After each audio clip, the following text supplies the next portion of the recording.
Another thing that Gustavo and I do is we do oral histories on Mexican food makers for the Southern Foodways Alliance. And so we travel throughout Kentucky.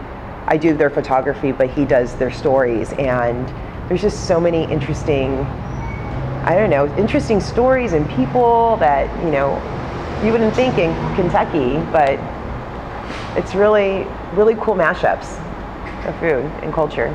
Edward Lee's another chef there who does a lot of like Korean with Southern, but it's fabulous. And he's based out of Louisville.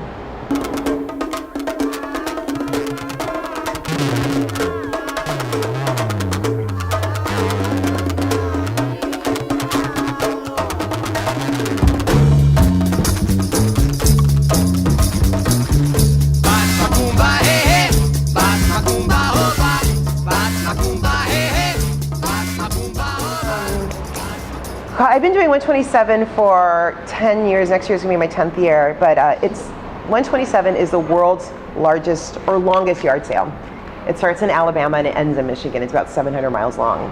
And I saw it like on the Fine Living Network or some design channel, whatever, and I saw it like maybe 15 years ago. I'm like, I need to do that at least once in my life, bucket list it. So about 10 years ago, my mom and I did it. We flew to Alabama, flew to Birmingham. Hi, how are you? Flew to Birmingham, and we rented a car, and we did, I think, 300 miles of it. Oh my gosh, we spent like $300 or $400 shipping shit back. It was horrible, so I learned my lesson, but when I came back, I told Gustavo about it. Like, we should just try it. So we drove the following year, and he fell in love with it. And it's everything from, it's this one highway, little 2-lane highway, and it goes, throughout Appalachia. It's, you're in the hills and the mountains, and sometimes you don't have cell reception. There's like tiny little towns everywhere, but it's everything from church sales to huge antique markets, to Mennonite sales or craft sales, to like a rusted out bus on the side of the road with like junk that's been sitting there all year round, to like a quilt on a fence and like a card table with like a couple tchotchkes. It's everything. And what we do now is we start in Louisville, Kentucky, and we do a lot of bourbon tasting and bourbon buying throughout for like the first couple of days, and then we head over to Frankfort, and then we travel Frankfort south to Chattanooga. And we now know what stops we want to do. I blog about it every year. If you go to dearhandmadelife.com, I have like tips on how to do this sale. I'm coming out with a workbook to plan your own yard sale adventure, so you don't, you bring the things you need, and you prepare yourself the right way so things don't get broken, or you don't go over budget. But it's great. I used to buy for my old store.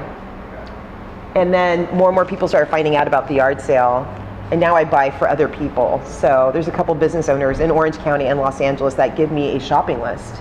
And I want blue Pyrex. I'm willing to pay $50 a piece. I'm like, okay, cool. And I have their number. I send them, images of things that I like. I haggle, and then I charge, percentage off of that. There's, people that want vintage cocktail sets, or these guys, butchers wanted, vintage like cast iron pig things or bacon presses, and this is where it all goes to retire. Pyrex, this is Pyrex's vacation area. There's so much blue mason jars you can't even dig your way out of it, but it's fun. It's like treasure hunting, and I love haggling, and I now know a lot of these vendors that do it, and they're always, whenever they find out we're from California, they're like, for this? But it's an adventure. I love it. It's great food, great people.